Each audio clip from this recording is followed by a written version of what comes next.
উনি এসেও আসলে এতগুলো কথা মানুষের সামনে বলতে পারতো না। পাবলিক রিয়াকশন তো আপনি দেখলেন।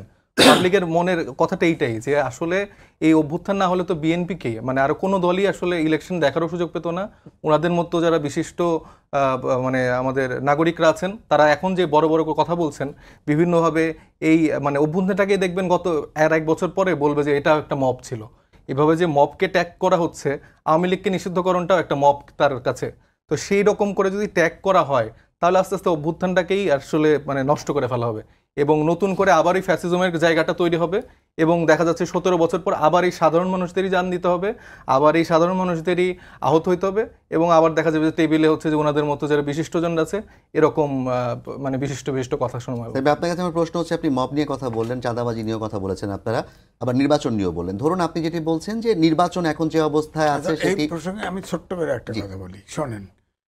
আমরা প্রবীণ লোক, তাই বলে আমাদেরকে বাদ দিয়ে দিবেন মাইনাস বাটন টিপে? কি বাদ দিয়ে দিবেন আপনারা? বাদ দিয়ে তো না, যেভাবে বলতেছে আমি 5 তারিখ পর্যন্ত ওনাদের পক্ষে কথা বলছি। বুদ্ধিমত্তার জায়গা থেকে আমরা প্রবীণ নবীনে মিলে চেষ্টা করতেছি। উনি যে ভাষায় কথা বলেন এই জন্যই ধাওয়া খাচ্ছে। উনি যেভাবে বলছেন যে এনএসএফ কে যেমন ভাবে দমন করা হয়েছে ওনাদেরকে অমন ভাবেই দমন করা। আমরা কোনো ধাওয়া খাচ্ছি না। আমরা আওয়ামী লীগকে যেভাবে বিতাড়িত করেছি, এক কক্সবাজারে যে একজনের সমালোচনা করছেন, ধাওয়া খাইছেন, ভাষা বলছেন, তারা আসলে বাংলাদেশে শিখতে পারবে না। আপনাদের ভাষা যেটা দেখা যাচ্ছে, আপনারা তরুণদেরকে সেই সম্মানটাই দিচ্ছেন না। তরুণদের সম্মান আপনারা তরুণ সংগঠনের সাথে আসলে তুলনা করছেন, তরুণী এটা খুব অবশ্যই দুঃখজনক। সিনিয়রদেরকে মানতে হবে। আপনাদেরকে তো আমরা আপনারা যে টোনে কথা বলেন, যে টোনে কথা বলেন, আপনারা যে এতদিন পলিটিক্যাল ফিল্ডে আছেন এই তো বেশি। আপনাদেরকে প্রত্যেকটা মিনিস্ট্রিতে বসে গেছেন, লুটপাট সব সাবা করে আপনারা যেই ভাষায় আমাদেরকে আক্রমণ করেন সেটা দুঃখজনক। আপনাদের মতো প্রবীণ যারা আছেন তারা তাদের থেকে আমরা শিখবো, বরঞ্চ আপনি যেভাবে ভাষায় আক্রমণ করে কথা বলেন সেটা দুঃখজনক। না, পলিটিক্স করেন আপনি, তো আমরা পলিটিক্স করেন।